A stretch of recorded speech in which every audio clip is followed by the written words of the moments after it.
Yes, you heard me correctly.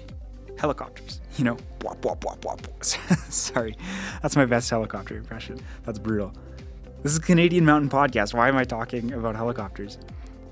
Well, in the past, helicopter researchers airlifted into Indigenous communities, extracted the information they needed, often exploiting the community in the process, and you guessed it, left.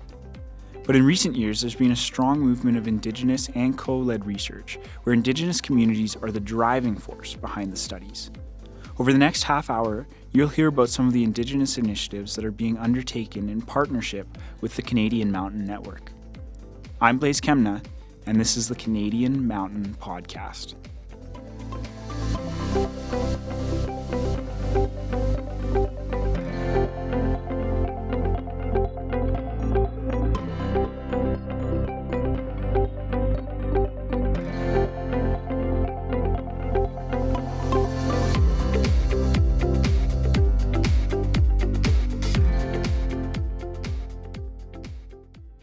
Tourism has this past, and I would say parks and protected areas have this kind of black eye that does exist that the Canadian public and I would say broader global public don't know enough about. But, you know, how do we take those lessons? How do we take those experiences and then build something that might be really beneficial to communities and in a way that is driven by them? Dr. Courtney Mason is a Canada Research Chair at Thompson Rivers University in Kamloops. He's also principal investigator for the Canadian Mountain Network's Indigenous Land Rights in Canada and New Zealand study, which studies how parks can be structured better to benefit Indigenous communities. Because of this area of study, he understands both the abuses of the past as well as successful models currently used around the globe. I wanted to pick his brain about both of these topics, so I reached out to him over Skype from New Zealand, where he's currently conducting fieldwork for the study. Globally, the creation of parks and tourism economies have been absolutely no panacea for Indigenous communities. In Banff, when they created that park, they displaced those communities, Indigenous communities, and denied access. And tourism was, in fact, one of the reasons or justifications they gave for that displacement. For example, sport fishing and sport hunting economies were really, really important industries that affluent tourists would engage in especially the first few decades of the 20th century in the Canadian Rockies. And these sport fishing and sport hunting economies put Indigenous subsistence practices of hunting, fishing, and gathering in direct competition with these industries. And so, you know, they wanted to justify the exclusion of Indigenous peoples, and that's one of the ways they did it. And by saying, you know, listen, if we allow Indigenous peoples to continue their seasonal migrations in the foothills and the Canadian Rockies, and especially the Banff Valley, these industries are going to be directly threatened. And these are affluent tourists that are coming and paying good money to come to Banff town site, usually by rail in the beginning and then eventually by automobile. But the irony of that is that, you know, tourism hasn't been, and in many cases in the world still today, not very beneficial for local communities. And that's caused many issues in Africa and Asia and South America, many places. But, you know, what we do know is that the alternatives are limited for these rural and mountainous areas. And there's a growing tourist desire to not only visit these areas for their outdoor activities that might be prevalent there, but also to engage with Indigenous tourism. It's a huge draw around the world, and in British Columbia, and specifically, it's, you know, we're expecting exponential growth over the next, 10 years in Indigenous tourism. It's a huge amount of potential there. So, you know, I guess communities are saying, hey, if we do this and do it the right way, and we make the right partnerships and manage these local resources properly, could we do this in a sustainable way that brings jobs and brings resources into our community? Could we do it in a way that supports local culture or cultural continuities? And could we do it in a way that actually facilitates growth and allows our peoples to stay in our communities? And so those are questions that, you know, remain to be fully addressed long term. But, you know, if we look to places like New Zealand and some places in Canada, there are some great success stories and stories or examples that we can look to where communities have got it right. And these are, at least from their perspective, it's a much more sustainable approach to an economy and also just, a way of life. So walk me through maybe some of the process then you go through to actually kind of embark on this, because it seems like quite a complex issue. How do you actually even start to go about this? Yeah, well, that's a good question. I'm relying on some pretty strong relationships and also partnerships in this current study. And one of those is, like I mentioned, the Rocky Mountains. I've been working there since 2005 and sort of have a great partnership there that we definitely hit the ground running with that project to look at what are some of the changes there in Canada's oldest and in many cases most kind of stuck in its ways park, with most I would say the most at stake, considering there's like billions in tourism infrastructure in the Banff Town site. And then we have a rural park in northwestern Canada, in the Northwest Territories. We have this new park, but I've been working with that community since 2010 in Fort Providence, and so have the relationships there to conduct that study and look at what do people feel about this new park development? How is it going to be different than what's been done in the past? How is it going to facilitate, tourism growth? How is it also going to protect, Indigenous harvesting rights in that special landscape? And then the New Zealand one, I've been working here since 2008, but more specifically in the last 6 or 7 years on looking at what are these legal frameworks for these parks in New Zealand. How could some of these ideas be beneficial for Canadian communities? And also, how are they going since these parks have come under Indigenous framework? It's impossible without the longstanding relationships, because you can't go to a community and just say, hey, what do you want? What do you need as far as research? It's really important that, spending lots of time in community over years and working with collaborators and co-investigators that live in those communities, you have a clear understanding of what the needs are of a community and how research like this could be beneficial to them. And so I would say that's part of that foundational kind of Indigenous methodologies and approach, that your research is co-designed, co-developed, and it is mutually beneficial for scholars, stakeholders, and community members that might be involved with the research. And the other aspect of that is that your research is not just co-designed and developed, but that it also serves and has a sense of reciprocity in it, that you don't just come in and do a study and write an academic paper and publish that the community has specific types of deliverables that they want to see from any type of research project. So yeah, it's really working with community members to kind of gain their perspectives and knowledge about these issues.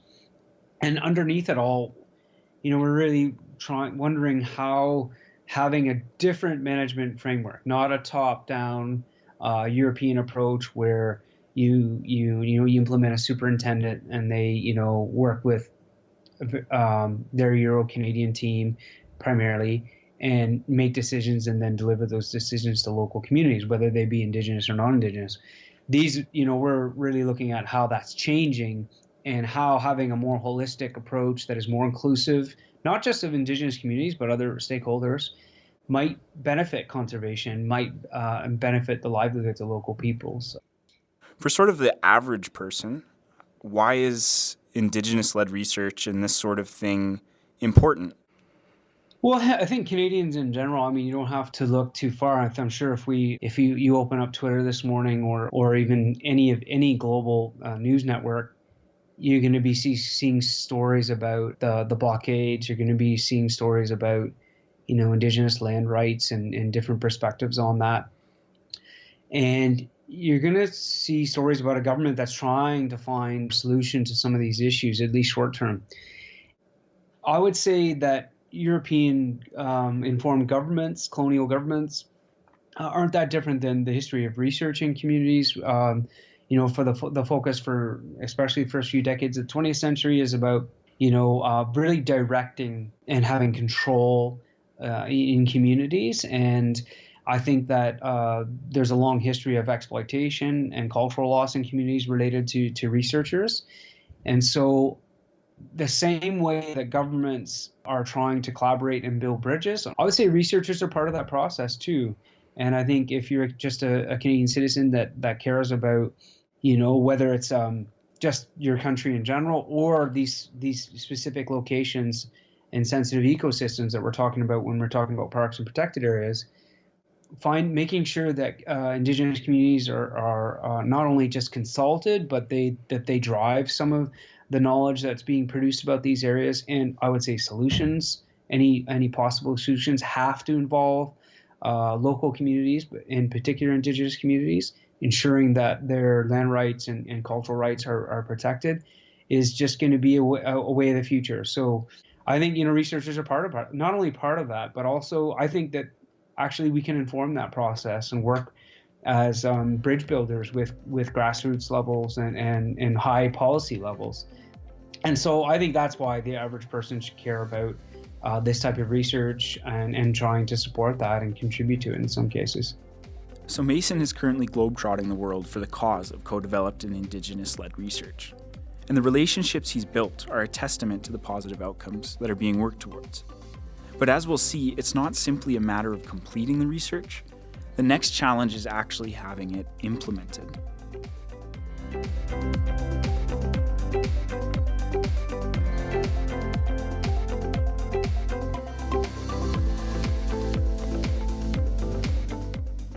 I'm Blaise Kemna, and you're listening to the Canadian Mountain Podcast.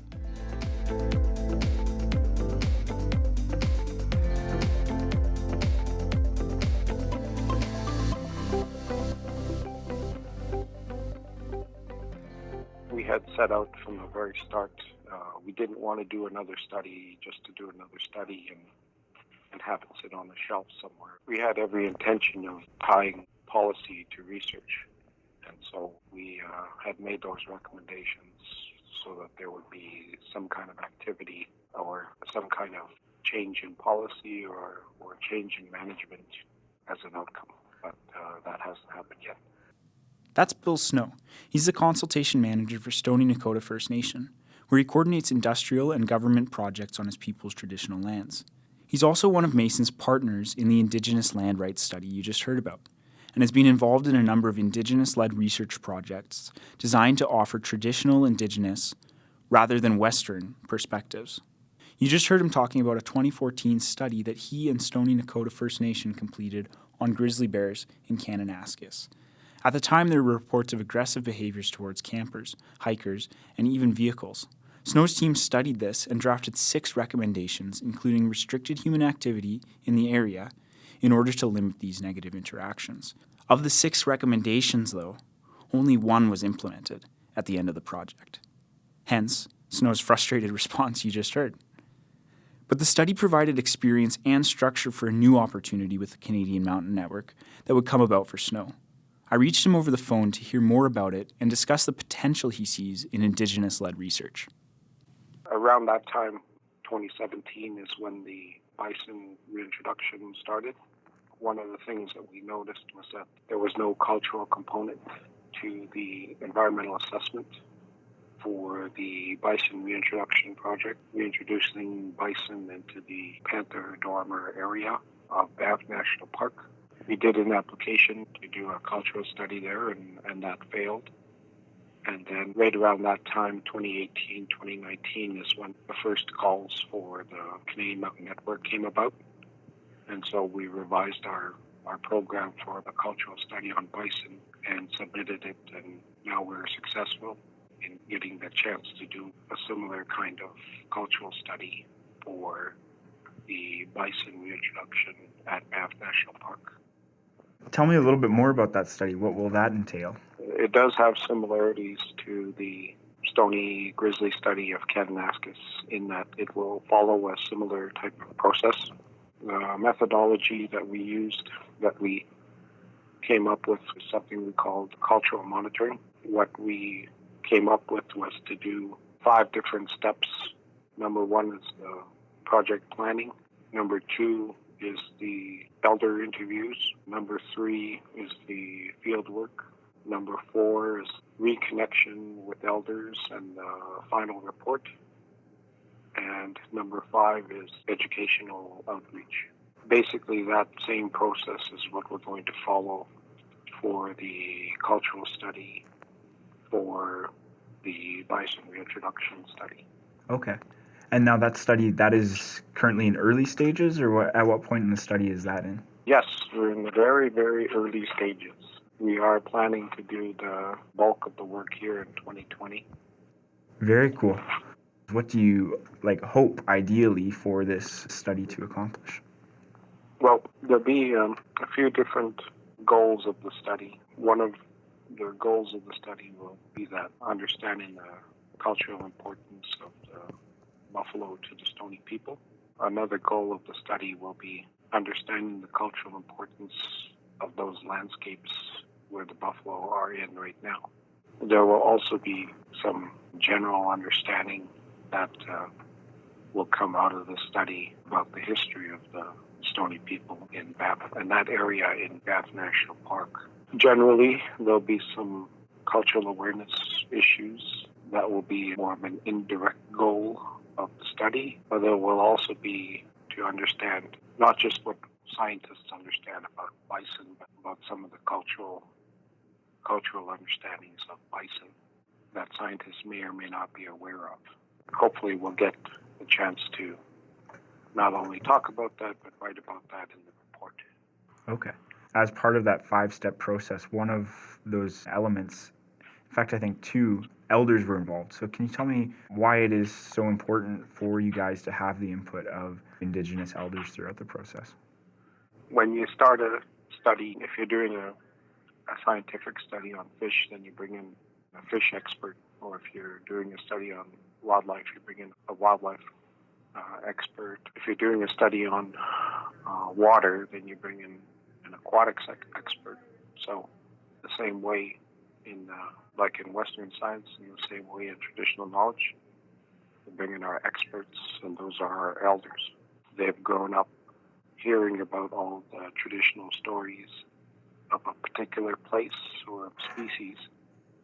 And so they've accumulated a lifetime of knowledge and understanding, not only from hearing things and talking about things, but from experiencing them. So that's the knowledge base that we draw on when we're doing our studies. And now, obviously, you're an Indigenous man. Why do you see research like this as such an important thing for your people? We have to keep in mind that, Stoney people managed those landscapes for thousands of years. They lived in harmony with the wildlife and with the landscape. And those are based on cultural teachings. And so a lot of those activities flow from that kind of understanding. And so the importance of doing this kind of a study is to bring into balance how we manage landscapes, how we manage species, especially in a time frame now where we're dealing with the effects of climate change. To a large extent, we see unregulated development. It's important for everyone to realize the potential of Indigenous-led research.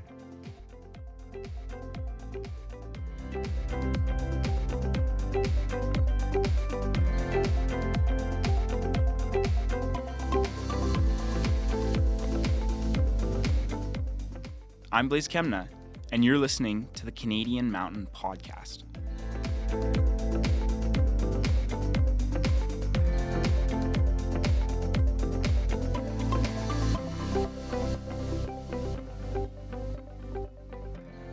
Snow was understandably disappointed that the recommendations in the Grizzly study weren't implemented, especially in light of the potential he sees in Indigenous research.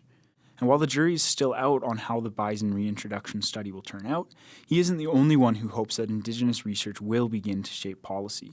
Dr. Aimee Schmidt is another principal investigator for the Canadian Mountain Network, currently working on the Tlingit Way of Life study that seeks to do just that. The study is in the process of analyzing and distilling over 200 Tlingit stories into actionable law that can be used for wildlife management in northern British Columbia and the southern Yukon. I wanted to discuss some of the challenges inherent in this knowledge translation process, as well as the Indigenous community involvement within the study. I reached her by phone in Whitehorse, Yukon. So tell me about sort of the Indigenous involvement in the project, and tell me, I guess, even from 5 years ago, is that seen as something that's far more important? Doing the project in partnership and having a First Nation lead their own project is very different from the way research has generally been structured in universities. And I know that many universities are working very hard to update their models, but this particular model, it's empowering for a nation to lead its own research, especially its own research into legal principles and laws and how those are applied to modern day wildlife management. It provides a level of control over the project that I think is really, really valuable. And I think we've seen already that it's just, it's so fulfilling. It's such a tremendous opportunity to really, do meaningful work that also will shape real life outcomes at the end of the day, and not, often research sits on a shelf and somebody gets really good at doing one specific thing, and then a dissertation is created and it is rarely applied. But the piece of this project that is really tremendously valuable is that we're applying the laws as we go, and we're training Tlingit members in the application of those laws, as well as training them in how to articulate those laws at the same time. That's very cool. And now, as far as sort of obviously this is all geared towards the wildlife management structures and things like that. So how do Tlingit laws differ in their approach to wildlife management? One of the things that has become incredibly apparent is that, the Tlingit approach to managing wildlife is that they didn't manage wildlife. That term in and of itself doesn't accurately reflect how Tlingit people relate to wildlife. Tlingit people have relationships with wildlife. They have responsibilities towards wildlife, and they have a sense of interconnectedness with wildlife that sort of negates this Western colonial idea that you can manage or control wildlife in some way. And I think that's something that the nation was pushing back against. They have engagements with various different government-to-government agreements, and one of the things that has always been happening is this conversation around, okay, there's X many moose in your traditional territory, and we're going to allocate a certain number of these moose are going to be harvested, and that is very much Western wildlife management. But from a Tlingit perspective, that is completely lacking that respect and relationality and reciprocity that is needed when you're engaging with wildlife. So really, this project is looking at that and how do we bring in those guiding principles that have historically shaped Tlingit relationships with wildlife and continue to shape them now. How do we bring that into a Western context? How do we apply it and create an avenue to apply those laws? So then, as far as implementation goes, what is the hope for that? How do you see that balance being achieved? One of the deliverables of the project is to develop legal principles, which are sort of guiding principles for determining how Tlingit people relate to wildlife. And out of those legal principles will come what we're referring to as a wildlife protocol, which are actual laws that are drawn out of the legal principles that come from the stories originally. And so those laws will then hopefully at some point have some legal standing. You can take creation stories and, other anecdotal stories and extract law from them. Tell me a little bit about maybe that process, because I imagine it is challenging to, especially cross-culturally, take principles and put them into sort of laws that are the way another culture looks at it. So what are some of the challenges in articulating these Indigenous laws gleaned from their creation stories? The biggest challenge that we've encountered, and I feel like anyone doing this kind of work would be familiar with that, is that traditional Indigenous laws, they were orally transmitted. Traditional laws are, they're written into the landscape. They're basically built into everyday practices. They're dynamic. They're deliberative. There's a term that we often use, and that is living law, and that is what Indigenous laws are. And so they're inherently experiential laws, and they're inherently law that is exercised in the application. And so the way in the Western context is that, something is written on paper and it is always that way and it's fixed. And it's really hard to capture that sort of dynamic piece of living law in a way that is accurate if you write it down. It has been really challenging. And, we have really great young people working on the project and work pretty closely with some lawyers as well. On the other hand, what have been some of the steps that you've seen thus far? Well, I think that, this project has been tremendously successful from a community perspective. We've heard nothing but positive feedback from the Tlèn community itself. People believe really strongly in the project, which is, in a community that suffers from meeting and research fatigue and, just generally consultation fatigue, it's really heartening when people are like, this is important and you need to keep doing this work. So that's been, I think, a huge success. And the other piece, I think, for us has been the ability and the room in the project to build capacity in young Tlèn people and to empower them to, start doing this work to identify and articulate their own laws. In my mind, there is nothing more empowering than, to be at the forefront of this work. And so that, that has all sorts of implications. It's not just applying the laws to support ecosystem management and to support the health of wildlife and conservation. It also trickles down to, supporting people at an individual level, at a level where it enables healing. I think the encouragement Schmidt takes from all of these implications and the positive trickle-down effects she mentions are things we can all draw on. As you can see, the research that Mason, Snow, and Schmidt are participating in is far from the helicopter approach I mentioned at the beginning. It's interested in what Indigenous communities themselves identify as important issues. This is important, obviously, for the future of Indigenous communities, but also researchers, and ultimately anyone, regardless of culture or occupation. Because as people like Mason, Snow, Schmidt, and countless Indigenous collaborators pursue holistic solutions to conservation challenges, we all can benefit from the results.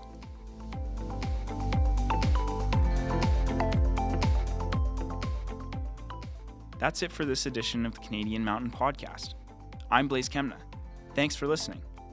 This podcast is produced in partnership with Mount Royal University Journalism. Be sure to subscribe to the show wherever you podcast to enjoy our latest episodes and updates. You can learn more about the Canadian Mountain Network at canadianmountaintnetwork.ca.